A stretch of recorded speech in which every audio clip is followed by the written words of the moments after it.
Hey, what's happening, y'all? What's happening? This is M, Ragivah Mahdi. Just call me M, 10 minutes or less. I remember there was a time in my life where I was playing high school football, and I was one of the top players on the team, leading scorer on offense, etc. And I think on defense, I had the most interceptions anyway. So some people would say I was the star of the team. I never saw myself that way. I never bought into people telling me that you were the star. I never bought into that. I would always grind every day. I would grind because I was so focused on getting out of the condition that I found myself in, me and my two brothers, that I never really bought into what anybody else said about who I was or anything like that, right? In terms of athletics. But anyway, on this particular occasion, I scored a touchdown and I took the ball and I gave it to one of my family members to put away from me when I went to the sideline. When we met after the game, coach was upset, I think because we lost the game or the game was close and he was upset behind it. And this coach was like one of the best coaches I've had in my life. His name was David Amar. I mean, he's touched so many people's lives, and somebody who may know David or Amar know how many lives he's touched in terms as a coach working with young people. He said to the team, he said he wanted to know who stole the ball.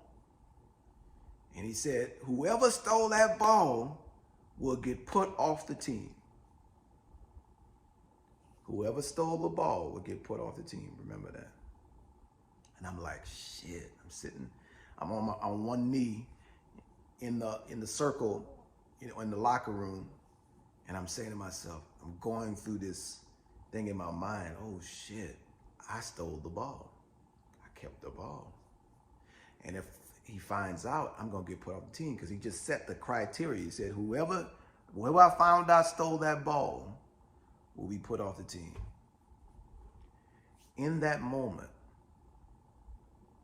I said to myself, I don't like how this feels to know that I did something and not be honest about it.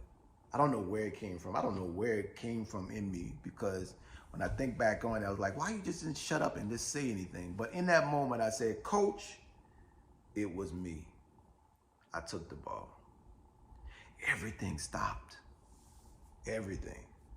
Because now everybody was like, oh shit, Bird, they used to call me Bird is gonna get put off the team. If Bird gets put off the team, damn. So here's what Coach Amos said. He said, that's what I'm talking about. That's what I'm talking about. Honesty. Even in the face of being put off the team, this guy was fearless enough to be honest about the fact that he had took the ball. I was like, whoa. What a beautiful experience. What a beautiful experience.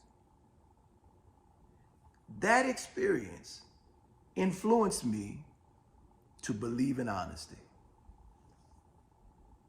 That experience believed me to believe in honesty. Now I say that because I want to talk to you about the qualities of authenticity. When you are striving to be your authentic self, honesty must be your bread and butter. And you must understand how honesty is really the truth that sets you free. Now, we say the truth shall set you free, but there's a certain kind of truth that sets you free. Honesty is a kind of truth.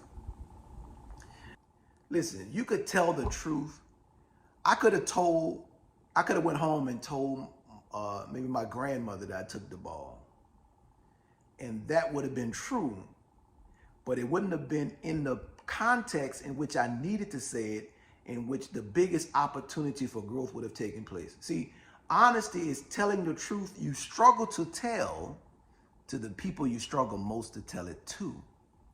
So if you tell the truth to a pure stranger who is out of context, who doesn't know at all the circumstances are involved with the truth you're telling, it has no weight. It has no no power to it. But when you tell the truth that you struggle to tell to those you struggle most to tell it to, you demonstrate honesty, and honesty sets you free. Think about it right now. How many people, what people are you struggling to tell the truth to? And it's those people, they are the ones, believe it or not, spiritually, they are the ones that are carrying an opportunity to help you deliver yourself from something that's holding you back. The people that you struggle to tell the truth to are really walking around with your money in their pocket. As soon as you tell the truth to them, what is going to set you free of will give you access to the riches in yourself. But here's what we do. We allow our ego to hold us hostage. We tell ourselves stories about what everybody's going to think if we told the truth. And so we hold the truth. And believe it or not, that's the route of truth. That's why honesty sets you free, because it is also the truth that imprisons us. It is the truth that we struggle to tell to those we struggle to tell it to that makes us a prisoner. We're not prisoner to the lie. We are prisoner to the truth. And until we deliver the truth, wow, we can't be free from the imprisonment it puts us in when we hide it, right? The truth wants to be free, always wants to be free.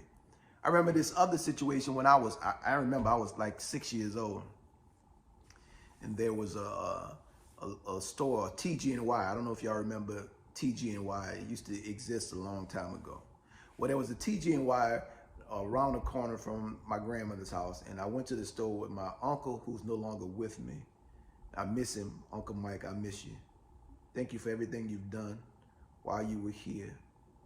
And my Aunt Christine, his sister, my aunt, his sister, we walked to the store. They took me with them to the store. We went into TG&Y, and while they were looking around, et cetera, I stole a model airplane, a little bitty airplane. It was no bigger than my hand, and I put it in my pocket, and I walked out the store with it. We got home. My grandmother was not at home yet. She was still working. She used to clean houses in order to be able to put food on the table. So I get home, and I take out the airplane, and I'm playing with it. And they say, "Where did you get that from?" And I told them, I said, I took it out of TG&Y. I wasn't even consciously aware that I wasn't supposed to take it. It was like a matter of fact when I told them. I said, yeah, I took it out of TG&Y. And they started to manipulate me. They started to talk about how they were going to tell, if I didn't do what they wanted me to do, exactly when I told them to do it, they were going to tell our grandmother, their mother, on me. And of course, I was going to get a whipping. So they would say, whenever we say power, that means you get up and do whatever we say do. So before my grandmother got there, they were wearing it out. They were constantly, power, boom, boom. In other words, come do what I want you to do, or I'm going to tell on you. And that kept going on and on. By the time my grandmother got back home, I was so exhausted. Before she got back home, I snuck out of the house, went back to the TG&Y, because I didn't want to be manipulated. I was exhausted from it. Went back to the TG&Y, walked up to the counter, and I told the lady behind the counter, I said, "Miss, I want to tell you the truth. I stole this airplane." And she said, "Oh my God, I don't think this has ever happened." She says to me, she says, that was so honest of you." She said, "You know what I'm gonna do?" She took out money out her purse, and she paid for the airplane, gave me the receipt, and said, "Now you make sure that you take this receipt with you in case anybody would ask you where you got it from." She took the receipt, I got the airplane, I go back home. My uncle and aunt are still talking about power, and my grandmother's back now. And I'm not doing what they tell me to do. And so they say, "Okay, we're gonna tell her." So they proceed to tell my grandmother, Pearl W. Davenport, they proceed to tell her how I stole the airplane. I said, "No, ma'am, I didn't steal it. Here's the receipt." And their mouth dropped, right? The moral of the story was, it was my courage. I was afraid. Oh, I was so afraid. But I went anyway, because I wanted to be free of the truth that they were holding on me. I wanted to be set free from that truth. I wanted that truth to give me life. So I told it. My name is Ragivah Mahdi, or just call me M. Thank you so much for listening. Continue to grow. This was all.